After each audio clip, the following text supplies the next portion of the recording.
Yeah, my name is Carrie. I'm a recovered alcoholic. My home group is the New Horizons group, and I'm currently living in the disciplines of 10, 11, and 12. Hi, Kat. It's been a while. Kat from Colorado is with us tonight. I haven't seen you for a while. It's nice to see you, and everyone else. So just get right into it, because we're on the third week and I haven't even made it out of the foreword. So forward to the fourth edition. All right. I am working out of the abridged version, which is what I call the study edition because it's large print. It only has the parts of the book you're supposed to study, and it has big margins so that you can take notes. And so the page numbers are a little bit off in that. So I'm just going to go over real quick. In the doctor's opinion, xxv in a regular big book is xxi in my book. And I'm going to go through what I'm using because that's what this literature committee is using as well. And so when I say xxii, if you have a regular big book with you tonight, that's xxvi. So if you want to write that down on your page, if I say I'm on xxiii, I'm on if I say I'm on xxiii, that means in your book it's xxvii. If I say I'm on xxiv, that's xxvii in your book. xxix in my book, or xxv in my book, is xxix in your book. xxvi in my book is triple X in your book. xxvii in my book is xxxi in your book. And last but not least, xxvii is xxxii in your book. Okay, so now that we have that out of the way, because I just don't want to have to count pages tonight, I'm gonna finish up the forward to the fourth edition. So I'm going to start in the middle of that first page of the forward to the fourth edition, where it says, as the message of recovery has reached larger numbers of people, it has also touched the lives of a vastly greater variety of suffering alcoholics. When the phrase "we are people who would normally not mix," page 17 of this book, was written in 1939, it referred to a fellowship composed largely of men and a few women with quite similar social, ethnic, and economic backgrounds. Like so much of AA's basic text, those words have proved to be far more visionary than the founding members could have ever imagined. The stories added to this edition represent a membership whose characteristics of age, gender, race, and culture have widened and have deepened to encompass virtually everyone the first 100 members could have hoped to reach. Here's a highlight. Our literature has preserved the integrity of the AA message. I'm going to read that again because I read my highlights twice. Our literature has preserved the integrity of the AA message. All right, so while our literature has preserved the integrity of the AA message, sweeping changes in society and as a whole are reflected in new customs and practices within the fellowship. Taking advantage of technical advances, for example, AA members with computers can participate in meetings online, sharing with fellow alcoholics across the country or around the world. In any meeting, anywhere, AAs share experience, strength, and hope with each other in order to stay sober and help other alcoholics. Modem to modem or face to face, AAs speak the language of the heart in all its power and simplicity. And one of the things that I want to point out, they're not necessarily highlights in my book, but I have them underlined. If you want to put boxes around them, that's fine too. I'm not going to tell you what to do, but they're two words: customs and practices.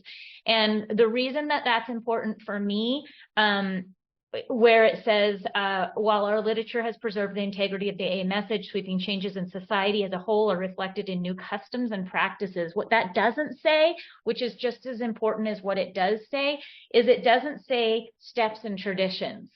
And that's the fourth tradition. And I know I'm not here to talk about traditions, but I can't help myself because the traditions are all over this book.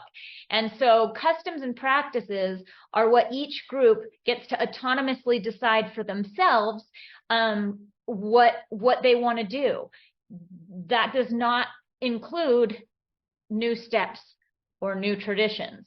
And there's a portion of a really good reading in the book, Our Great Responsibility, that talks about how, Bill talks about how he hopes that the way in which we carry the message will go on changing forever, although the traditions and the steps hopefully will never change. And I think that that's really important to decipher between customs and practices and our actual AA principles. So I have that highlighted. And then now we're on the doctor's opinion. Finally, the doctor's opinion. So we of Alcoholics Anonymous believe that the reader will be interested in the medical estimate of the plan of recovery described in this book. I think that's probably why the book opens with the doctor's opinion, right? Is because we needed that. We need to know what's the physically, like what is medically, physically wrong with us before we, just like in any other ailment, right? You're not going to go through chemo without first knowing that you have cancer. And so I think that's why the doctor's opinion and the medical estimate is at the front of the book.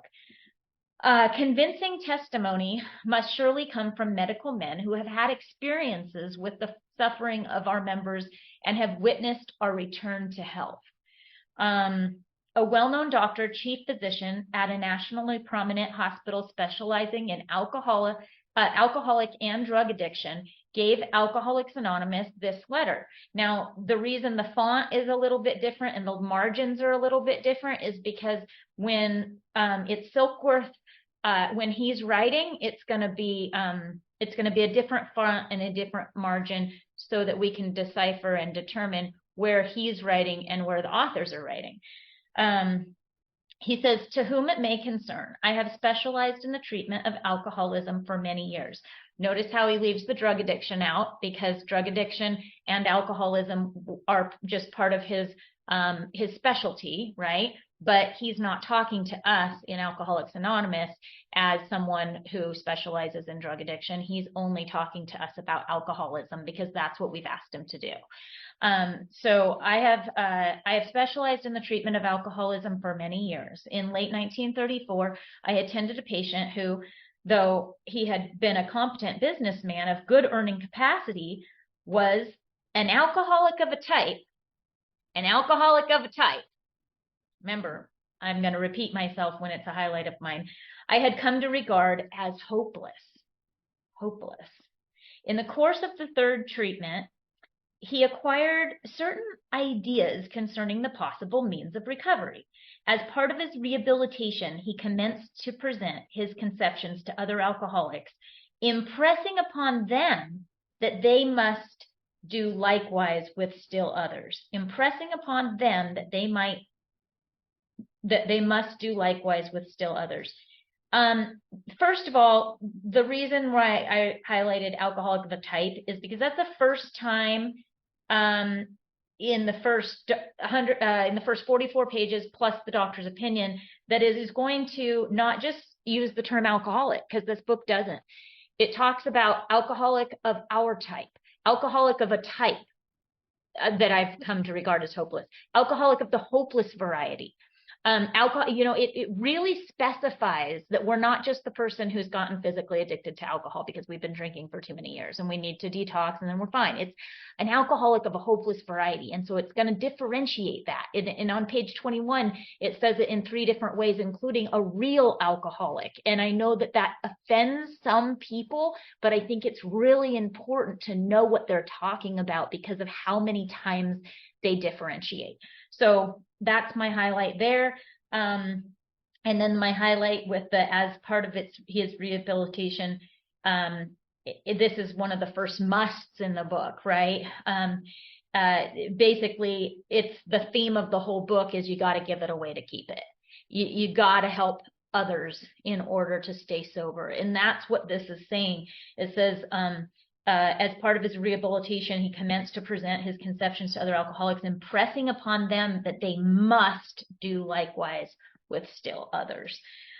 This has become the basis of a rapidly growing fellowship of these men and their families. This man and over 100 others have appeared to have recovered. I personally know scores of men who were, here we go, of the type, right, with whom other methods had failed completely. That's who this book is written for. This book isn't written for somebody who can go check into xxiii and sober up off of an aversion therapy and then can drink with impunity or never again. This book is for the alcoholic of a hopeless variety. It is for the alcoholic of the type who other methods had failed completely. And you hear the term in AA meetings a lot, like the last house on the block, right? And what does that mean? That means this. It means I've tried all of the other methods, you know, and for me, AA was, it was not the first house on the block. It's not the first thing I tried. It just happens to be the last thing that I tried, but the first thing that I tried that actually worked. And that's what this is saying. That it's saying that they have saved this program for people like me, for the alcoholic of my type.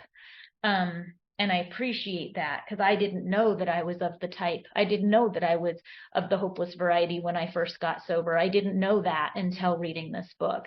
The facts appear to be of extreme medical importance because of the extraordinary possibilities of rapid growth inherent to this inherent in the group that they may mark a new epoch in the annals of alcoholism. The word annals mean record keeping. So just for those of you taking notes, these men may have have a remedy for thousands of such situations. You may rely absolutely on anything they say about themselves. And I love this statement, and I have that highlighted too. Okay, you may rely absolutely on anything they say about themselves. And one of the reasons I have that highlighted is because it's kind of tradition 8, right? It's like, if somebody was paid to tell me what I needed to do, then that wouldn't have the depth and the weight that it would have when somebody is trying to tell me about themselves for fun and for free. They've been there, done that. They could write a book. They did. Right? And so that's what this is about. It's how I can't, all of the doctors and medical professionals and probation officers and teachers and counselors in my life who told me, you need to, they couldn't put Humpty Dumpty back together again. But I come to AA and I hear some guy that looks nothing like me at the podium saying, I don't know what happened, but when I drink, I can't stop. And I'm like, me too. And that's what this is about, right? So, now it goes back to the regular font. Well, he signs his name, very truly yours, William D. Silkworth, MD. Now it goes back to the regular font because it's us writing again. The physician who, at our request, is talking about Silkworth, gave us this letter, has been kind enough to enlarge upon his views in another statement which follows. In this statement, he confirms what we who have suffered alcoholic torture must believe, that the body of the alcoholic is quite as abnormal as his mind. The body of the alcoholic is quite as abnormal as his mind. It didn't satisfy us to be told that we couldn't control our drinking just because we were maladjusted to life, that we were in full flight from reality, or we were outright mental defectives. These things were true to some extent, in fact, to a considerable extent with some of us, but we are sure that our bodies were sickened as well. In our belief, any picture of the alcoholic which leaves out the physical factor is incomplete. Any picture of the alcoholic which leaves out this physical factor is incomplete. Yeah, the crux of the problem is in the mind, right? But first, I have to be physically an alcoholic. I have to have that physical allergy. And so any picture of the alcoholic that is just talking about the ism, for instance, and I'm going to tell this story quickly. Those who have heard it before have heard the long version. I'm sitting in a women's meeting 7 or 8 years ago, and this particular women's meeting, it meets at 5 o'clock on a Saturday, this same time, and they're meeting right now. The format of this meeting is, it's a big book study, and they read a passage of the book or whatever and share it. But if somebody is in their first, second, or third AA meeting ever, they ask someone in the attendees to qualify, which means they want somebody to tell why they're alcoholic, what that looks like, what a first step looks like, right? And so I'm in this meeting, and the chairperson asked who wanted to qualify, and this woman raises her hand, and I won't use her name because this is being recorded, but normally I do, and it's okay, and she's okay with it.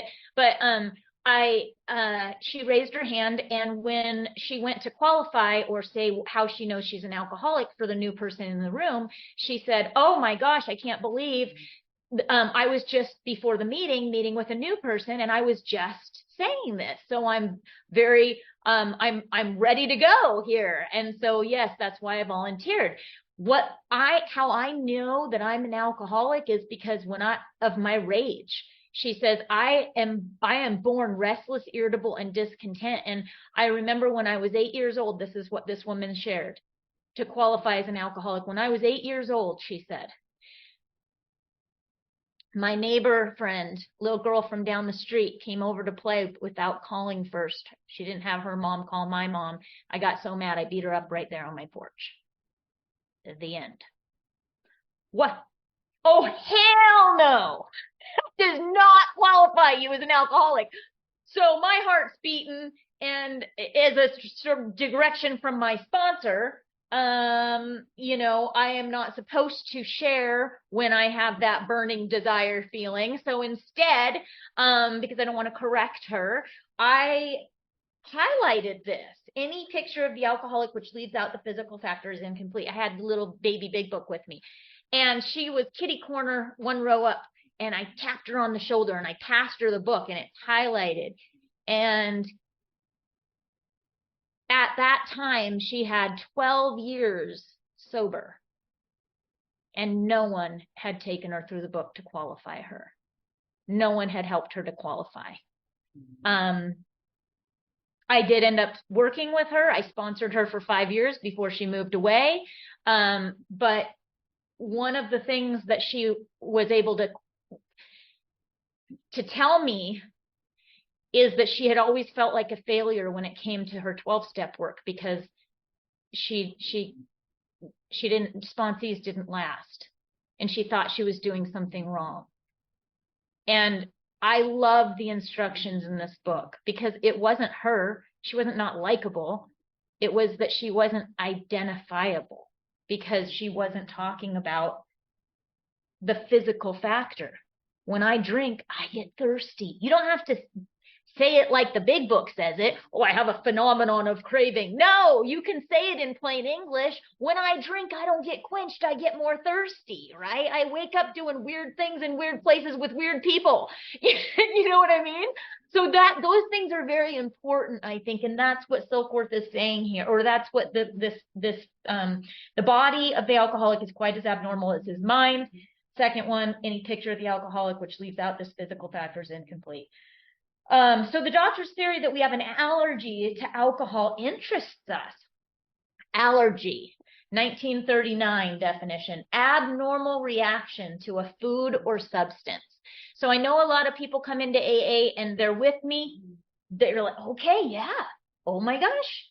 I start drinking and I black out too. I start drinking and I puke on myself too. And then I mention the allergy and like, well, that's where it's, wait a minute, I'm allergic to cats and I get all itchy. That doesn't happen when I drink. I'm allergic to, peanut butter and my throat swells up. That doesn't happen. I know what it's like to be allergic. Okay, But the definition in 1939, when this book was written, was the abnormal reaction to a food or substance.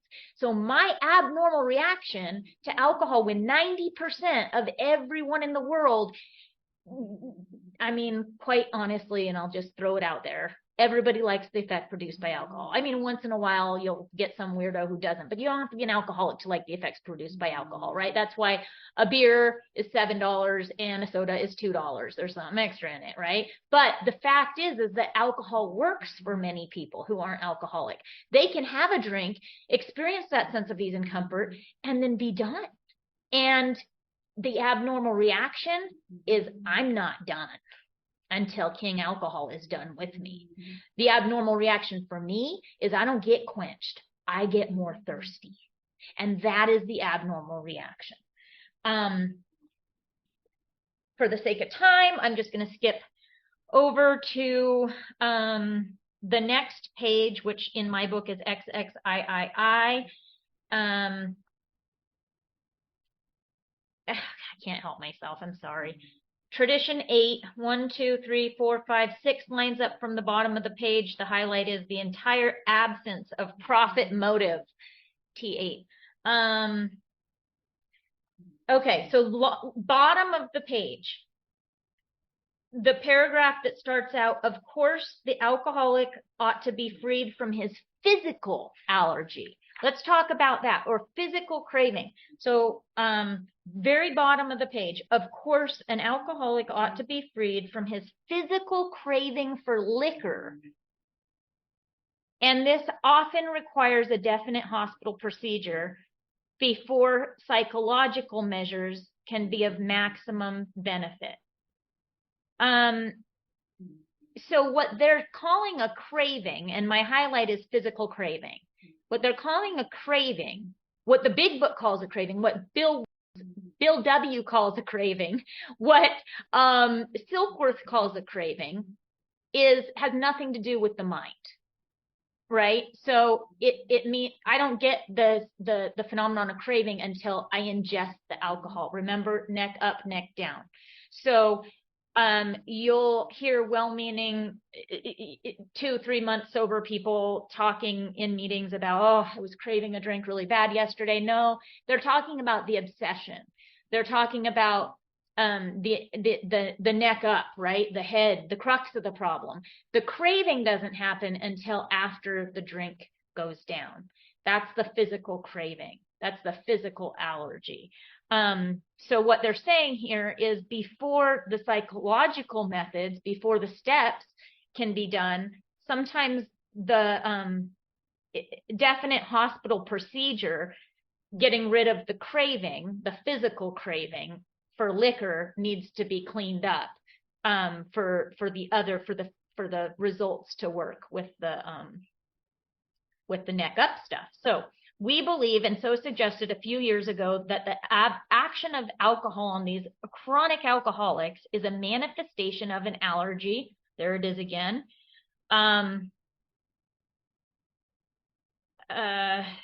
Allergy, that the phenomenon of craving is limited to this class and never occurs in the average temperate drinker. Let's talk about that word, because here's where all loopholes get closed. It does not say, and I like to read it in this literature, what it doesn't say just as much as what it does say, because I used to read what it doesn't say. I used to read a lot of the white and not so much of the black. And what this used to sound like to me is the phenomenon of craving is limited to this class and rarely occurs in the average temperate drinker. But it says it never occurs. So you know those Russian roulette drunks, right? I'm sure you've worked with some of them. If you sponsor, you're gonna get one of them once in a while. And it's like, oh no, sometimes I can have just 2 and I'm fine. Sometimes I can have just 3 and I'm fine. I just don't know when that is gonna be, right? It's like playing Russian roulette. I don't know. Once out of every 5 times, I get completely wasted and I wake up doing things I shouldn't be doing, or in jail, right? But I never know when that's going to be. Well, this closes the loophole. it doesn't say, so it says that the phenomenon of craving is limited to this class and never occurs in the average temperate drinker. So even if it only occurs once out of every 3 times you drink, it never occurs in the average temperate drinker. So it might be something you might want to take a look at. These allergic types can never safely use alcohol in any form at all. Well, what is any form at all? I mean, if I'm learning anything from maybe some clever speakers that like to get laughs, I have heard in pill or powder form. Alcohol doesn't come in pill or powder form. If you look up the word alcohol in a dictionary, it says that it's a liquid. It says that you drink it.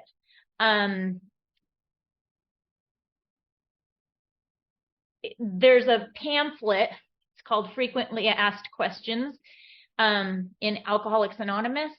And on page 9, it goes into detail about what alcohol in any form means. It means a short beer. It means wine, liqueurs. It means beer. It means hard liquor.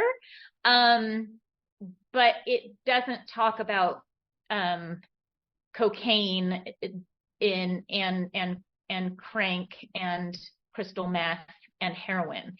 It just it talks about alcohol in any form, meaning there are lots of different forms of alcohol, including mouthwash, vanilla extract. So that's just a little bit of a myth buster. Let's go all the way down to the bottom of that page. Again, xxiv, and it says men and women drink essentially because they like the effects produced by alcohol. Now, let me say this again. This does not say alcoholics drink because they like the effects produced by alcohol. This says men and women like the effects produced by alcohol, right? So even if you're not alcoholic, there's something in it, right?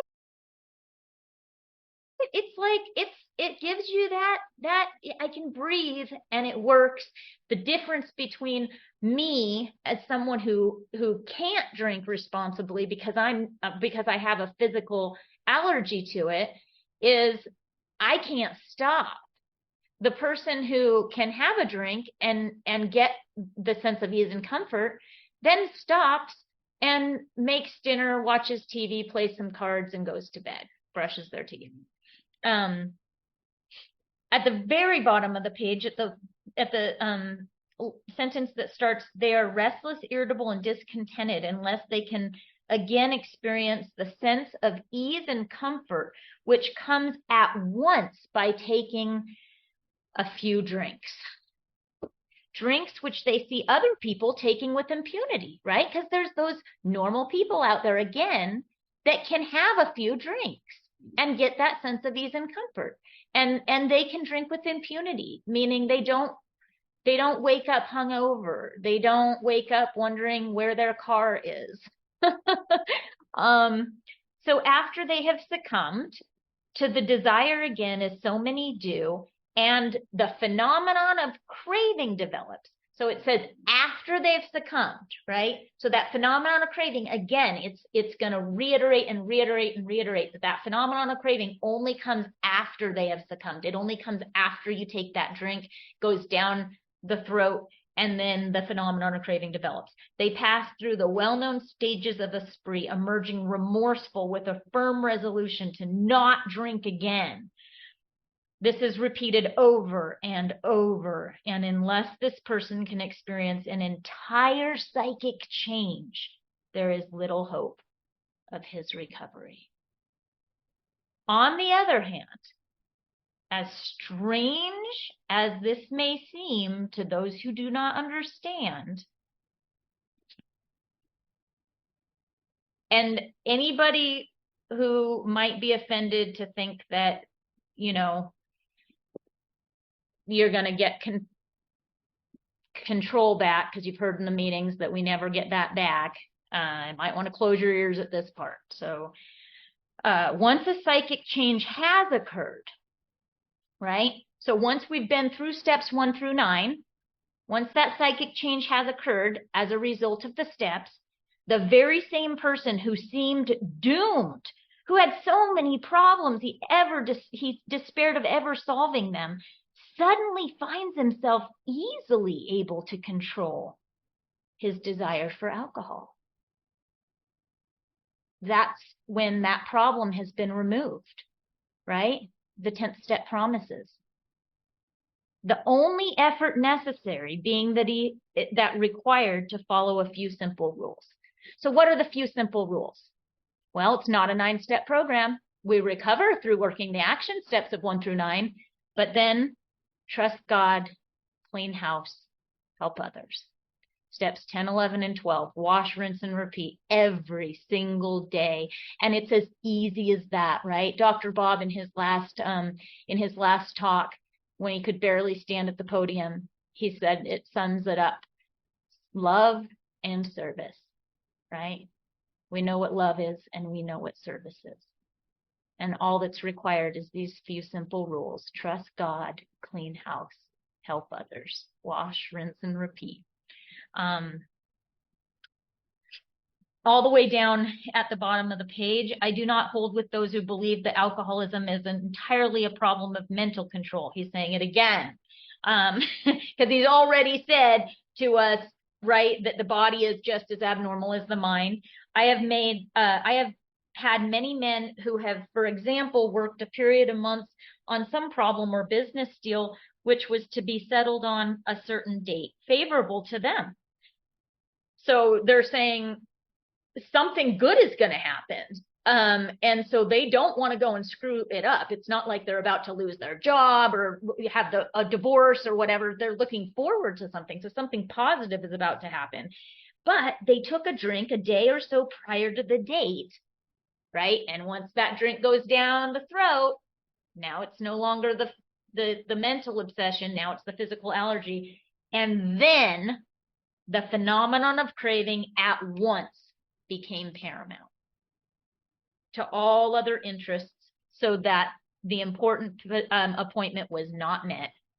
These men were not drinking to escape. They were drinking to overcome a craving beyond their mental control. They were drinking to overcome a craving beyond their mental control. So once we take that first drink, it's no longer a mental thing. We're not drinking because we have low willpower, because we don't, it's a physical thing. It's that physical phenomenon of craving.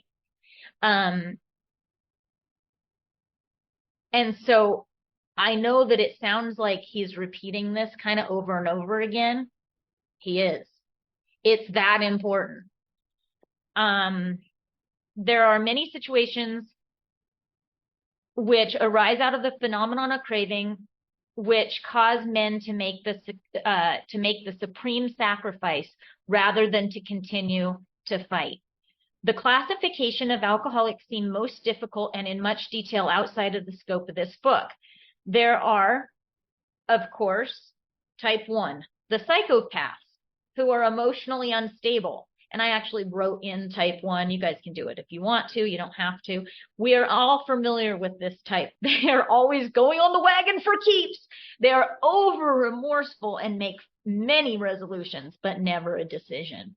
Type 2, there is the type of man who is unwilling to admit he cannot take a drink. He plans various ways of drinking. He changes his brand or his environment.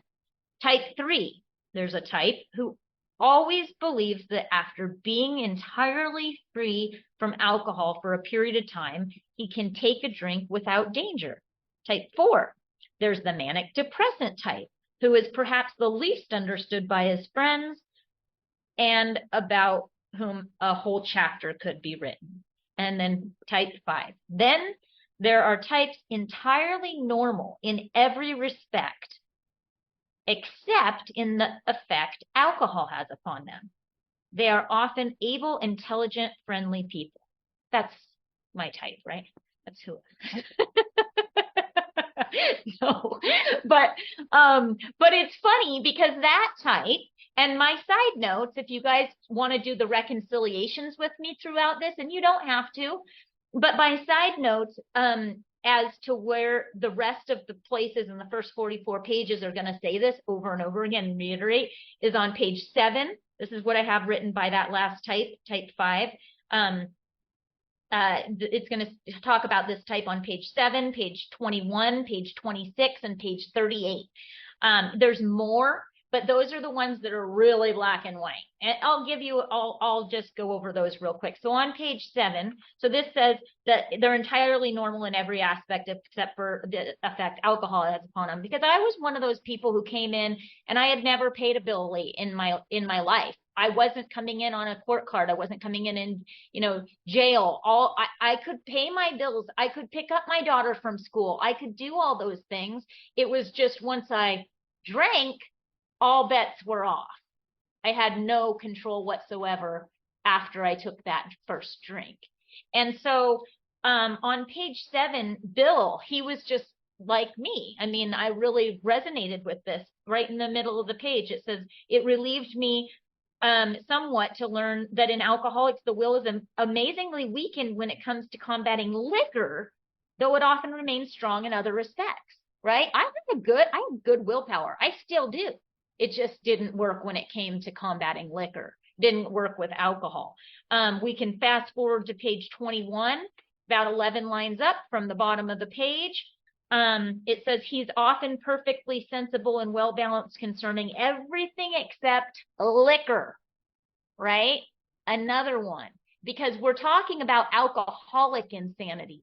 We're not talking about insanity like chewing on your sleeves or, needing a straitjacket or going in a padded room. We're talking about normal in every aspect except for when it comes to combating liquor.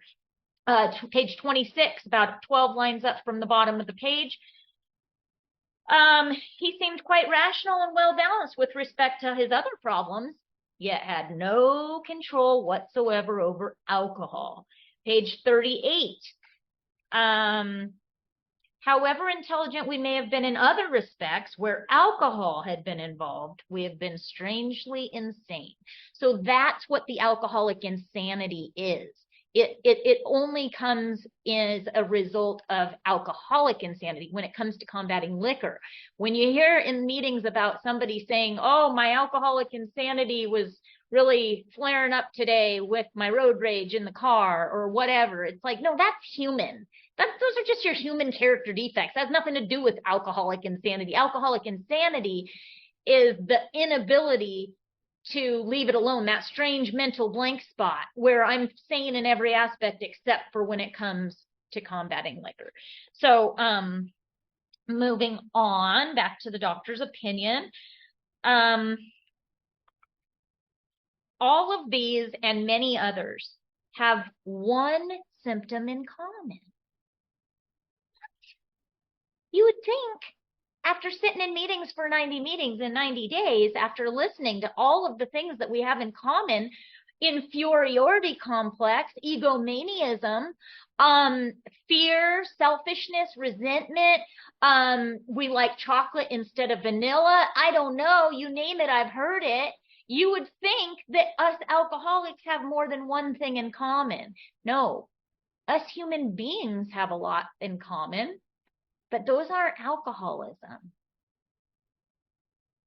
All of these and many others have one symptom in common: that they can't start drinking without developing the phenomenon of craving. I am bodily and mentally different from my fellows. This phenomenon, as we have suggested, may be the manifestation of an allergy which differentiates these people and sets us apart as a distinct entity. I'm sorry, I keep on saying us instead of them because I am one of us. But this is the doctor writing about them, so about us. I come in wanting, I was suffering of terminal uniqueness. I mean, my whole life, not just when I came into AA, right? Like all my life, I wanted to be the Fruit Loop in the bowl of Cheerios, if you will. And I want to stand out. And I have attention-seeking behaviors. And my sponsor took me here and said, your uniqueness is going to kill you. Drop the andas. You're not an alcoholic and an addict or an alcoholic, whatever. You know, you're one among many. You're just an alcoholic among alcoholics. And if there's anywhere that gives you permission to be unique, it is being unique in that you're an alcoholic.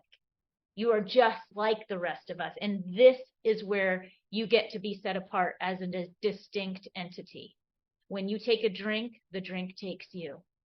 But that's the same as everyone else here. That's what we have in common. And so that is what sets me apart as a distinct entity. Because only 1 out of every 10 people experience what we experience when we drink alcohol. And that's the only one thing that happens.